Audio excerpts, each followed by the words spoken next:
আবার বীর জনতা জেগে ওঠো, বীর জনতা, বীর জনতা জেগে ওঠো, তোদের ঊর্ধ্বগান জাগতে হবে, জাগার সময় এলো রে আবার।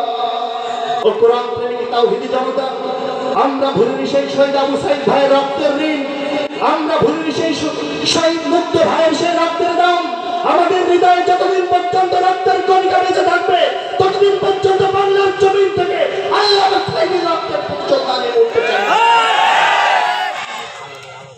সম্মানিত হাজির, মঞ্চে উপবিষ্ট রয়েছেন আমার উস্তাদ অধ্যাপক মাওলানা তৈয়বুর রহমান। মহান আল্লাহ রাব্বুল আলামিন যেন হুজুরের কণ্ঠটাকে ইসলামের জন্য আমিন তো কবুল মঞ্জুর করেন বলে আমিন। আসুন সে শহীদ মরহুম আল্লামা আব্দুল হাসান সাঈদী রাহিমাহুল্লাহ রহির মাগফিরাত কামনায় আমার এই প্রিয় নাতে আছে। আমার লাশের খবর বন্ধু শুনবে একদিন জানি, কাঁদবে সবাই।